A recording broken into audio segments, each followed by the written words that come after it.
Hello guys, welcome to रोजगार सवेरा। Discuss करेंगे 10 नवंबर के current affair with static G K. First question है हमारा, अंतर्राष्ट्रीय रेडियोलॉजी दिवस प्रतिवर्ष किस तारीख को मनाया जाता है? तो ये 8 नवंबर को मनाया जाता है। ऑप्शन बी इसका राइट आंसर होगा। यहाँ पे ऑप्शन में 8 अक्टूबर भी है, तो 8 अक्टूबर को हम राष्ट्रीय वायुसेना दिवस मनाते हैं। ये फैक्ट भी याद रखना है। 8 अक्टूबर को राष्ट्रीय वायुसेना दिवस, नेशनल एयरफोर्स डे मनाते हैं। अंतर्राष्ट्रीय रेडियोलॉजी दिवस की थीम देखते हैं, तो इसकी थीम है द इम्पैक्ट ऑफ रेडियोलॉजी। यह थीम चिकित्सा इमेजिंग के चिकित्सा पर गहन प्रभाव को उजागर करती है, जैसे जल्दी निदान, कम सर्जरी की आवश्यकता और बेहतर उपचार का परिणाम। यह दिवस रेडियोलॉजी के योगदान को स्वास्थ्य सेवा में बढ़ावा देने पर केंद्रित है। इसकी खोज का महत्व देखते हैं, तो 8 नवंबर 1895 को जर्मन वैज्ञानिक विल्हेल्म कॉनराड रोन्टगेन ने एक्सरे की खोज की थी। तो उन्होंने किस किरण की खोज की थी? एक्स किरण की, एक्सरेज की, जिसके लिए उन्हें 1901 में भौतिक में नोबेल पुरस्कार मिला। यह खोज आधुनिक रेडियोलॉजी की नींव बनी। नेक्स्ट क्वेश्चन है, इनमें से किस देश के आर्कियोलॉजिस्ट ने दिलमुन सभ्यता का 4000 साल पुराना मंदिर खोजा है? तो कौन सी सभ्यता है ये? दिलमुन सभ्यता है। तो ये कुवैत में खोजा है। ऑप्शन डी इसका राइट आंसर हो जाएगा।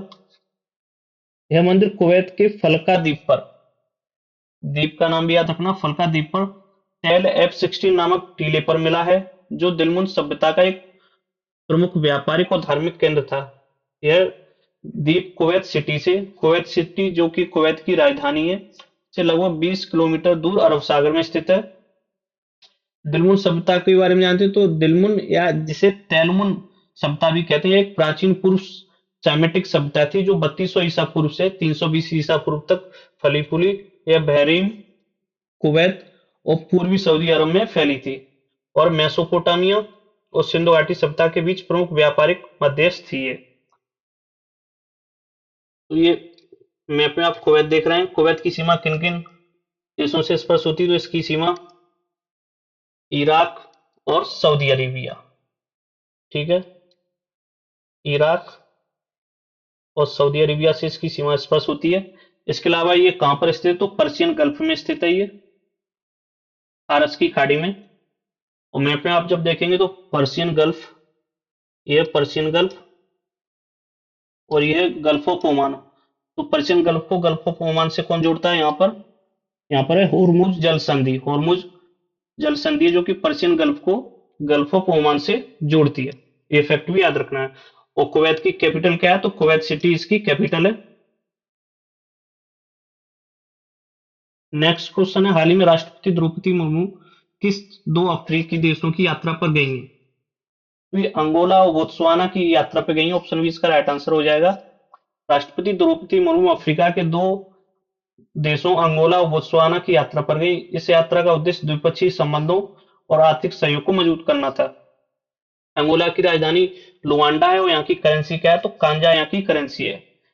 कैपिटल इनकी याद रखनी, वो कैपिटल काफी बार एग्जाम में पूछी जाती है। जहाँ की प्रधानमंत्री या राष्ट्रपति यात्राएं करते हैं जिन देशों की, उनकी कैपिटल हमारे लिए बहुत महत्वपूर्ण हो जाती है। बोत्सवाना की कैपिटल गाबोरोन है और करेंसी यहाँ की पुला है।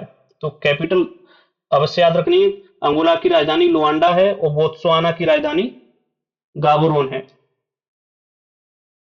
इसके अलावा अंगोला तेल निर्यात के लिए प्रसिद्ध है ये, और बोत्सवाना हीरों का प्रमुख निर्यातक देश है, जो कि विश्व में दूसरा सबसे बड़ा हीरा उत्पादक देश है बोत्सवाना। ओकावांगो डेल्टा जो कि बोत्सवाना में स्थित है, यूनेस्को की विश्व धरोहर स्थल स्थल है, ये यूनेस्को साइट है। ये फैक्ट भी याद रखना है। नेक्स्ट क्वेश्चन, राष्ट्रीय विधिक सेवा दिवस प्रतिवर्ष कब मनाया जाता है? तो ये 9 नवंबर को मनाया जाता है राष्ट्रीय विधिक सेवा दिवस। ऑप्शन सी इसका राइट आंसर होगा। कानूनी अधिकारों और जिम्मेदारियों के बारे में जागरूकता बढ़ाना इसका उद्देश्य है। प्रत्येक नागरिक को निष्पक्ष और सम्मानजनक तरीके से न्याय पाने के लिए सशक्त बनाना। इस दिवस के आयोजन की शुरुआत पहली बार 1995 में की गई थी। भारत में सर्वोच्च न्यायालय द्वारा समाज के गरीब और कमजोर वर्गों को सहायता और समर्थन प्रदान करने के लिए 1995 दिवस की स्थापना या इस दिवस का आयोजन किया गया था। नेक्स्ट क्वेश्चन है, सेंटिनल स्ट्राइक युद्धाभ्यास का आयोजन किस स्थान पर किया गया था? सेंटिनल स्ट्राइक युद्धाभ्यास का आयोजन Mahajan field firing range Bikaner Rajasthan में किया गया था। ऑप्शन बी इसका राइट आंसर हो जाएगा।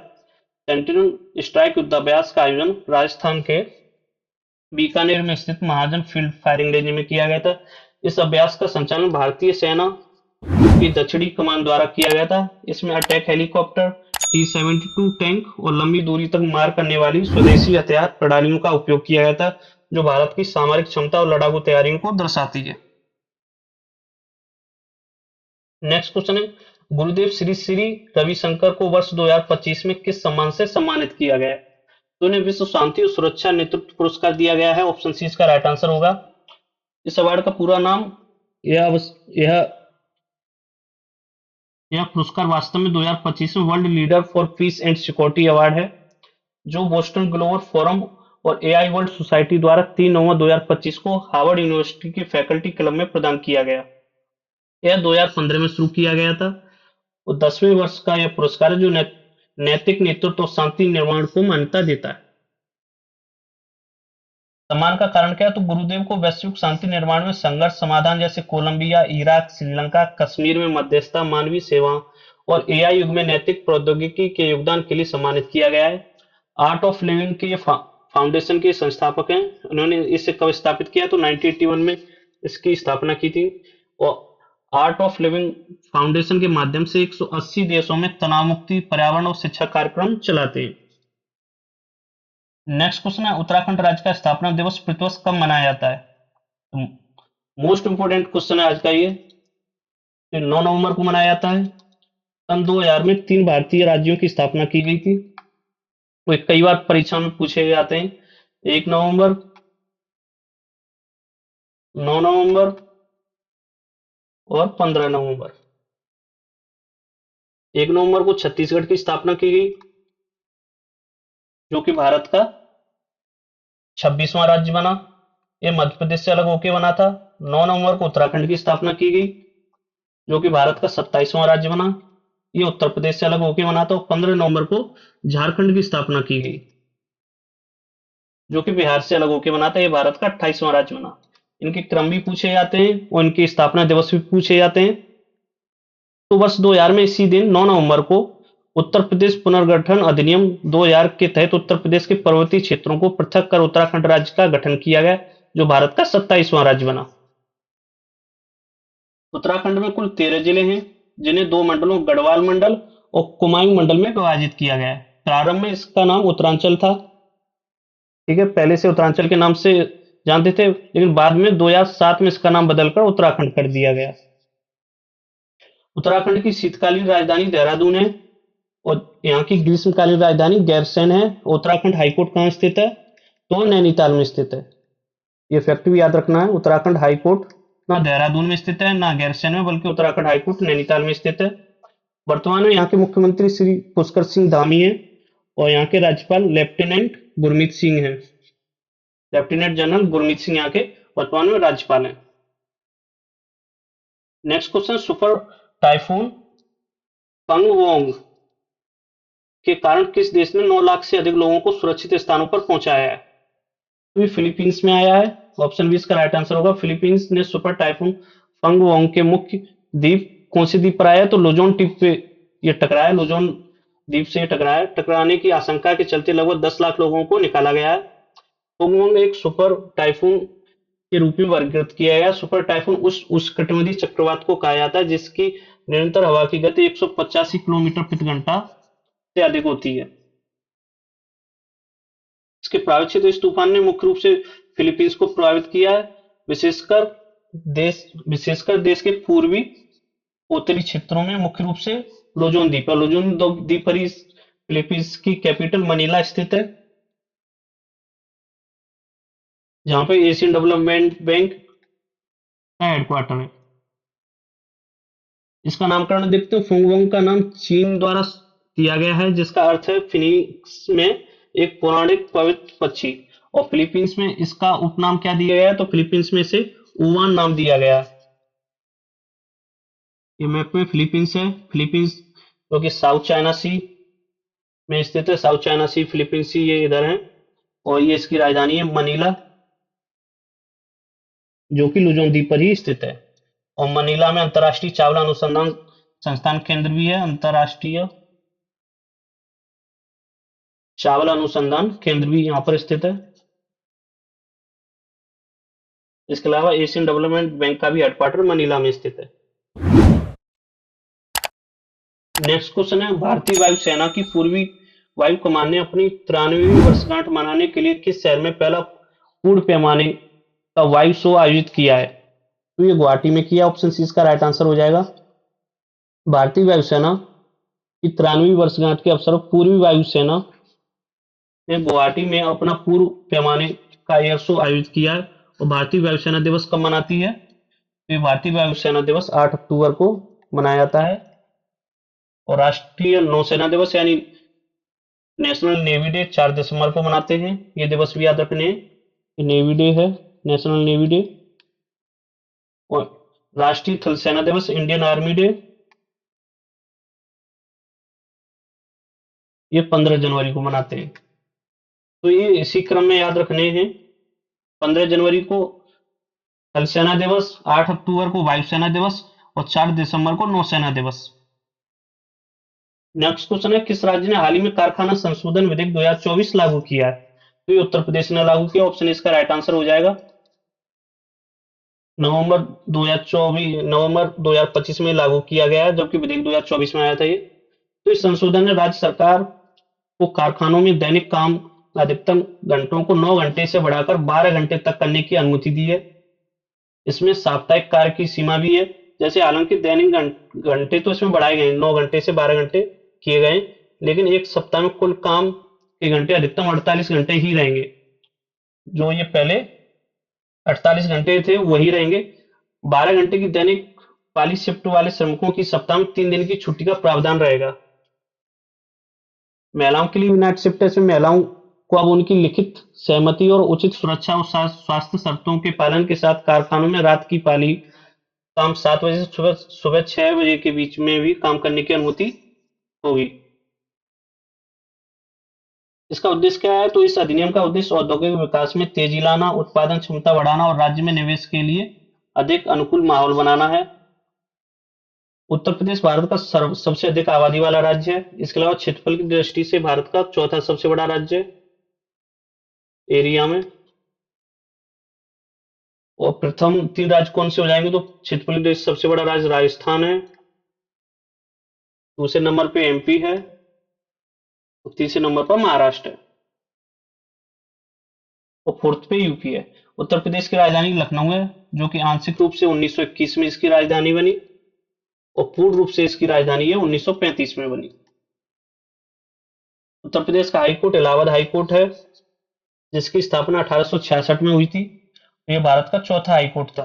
इससे पहले भारत के 3 हाईकोर्ट की स्थापना 1862 में हुई थी।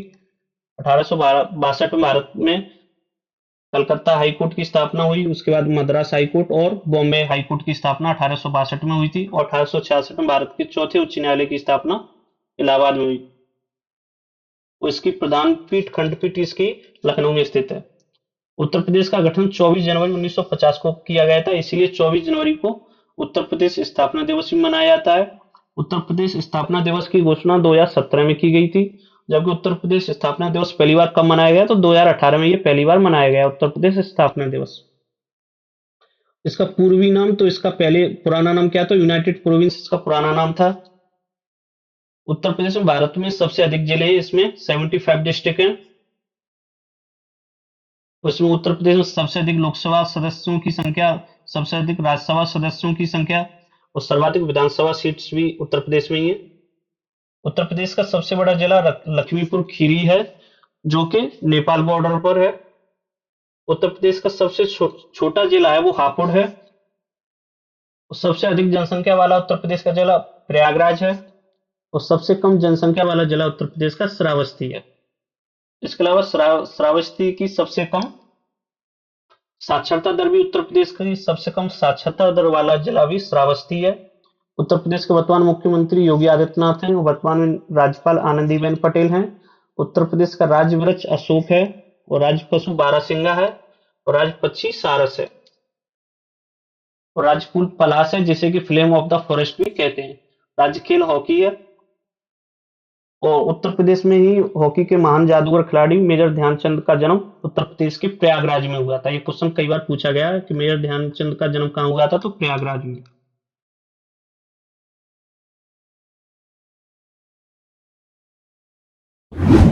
जिन्हें हॉकी का जादूगर भी कहते हैं। उत्तर प्रदेश में गंगा नदी सबसे पहले कहां से प्रवेश करती है? तो ये बिजनौर जिले से प्रवेश करती है और बलिया जिले से ये एग्जिट करती है, निकलती है। बलिया जिले से निकास यानी बलिया जिले से एग्जिट करती है और एंट्री इसकी कहां से? बिजनौर जिले से। सरयू नदी अयोध्या से होकर बहती है, तो अयोध्या किस नदी के किनारे है? सरयू नदी के किनारे है। आलू उत्पादन में उत्तर प्रदेश प्रथम है और गन्ना उत्पादन में भी उत्तर प्रदेश प्रथम है। उत्तर प्रदेश में अंतर्राष्ट्रीय हवाई अड्डे भी हैं, लखनऊ, बनारस, वाराणसी, कुशीनगर, आगरा और कानपुर में। इसके अलावा अयोध्या में भी अंतर्राष्ट्रीय हवाई अड्डा है।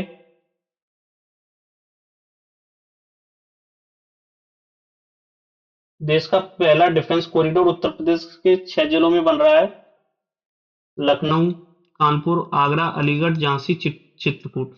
इसके अलावा लखनऊ में ब्रह्मोस की उत्पादन इकाई भी है।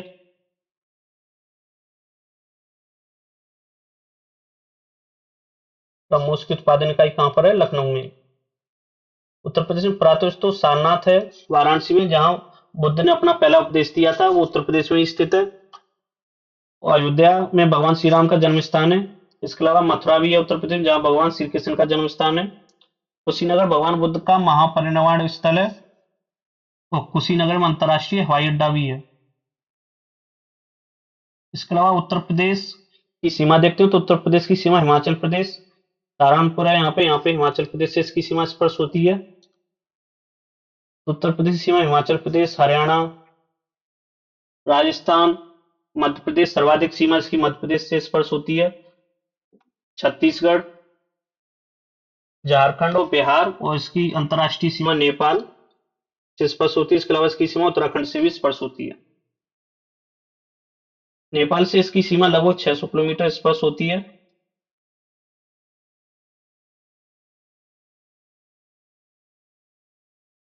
इसके अलावा उत्तर प्रदेश की लोकसभा, राज्यसभा और विधानसभा सीट भी देखते हैं, तो यहाँ पे राज्यसभा की 31, लोकसभा 80 और विधानसभा 403 सीट है।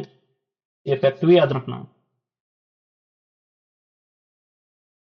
तो ये क्लास आपको अच्छी लगी हो तो लाइक शेयर और सब्सक्राइब जरूर करें। Thanks for watching.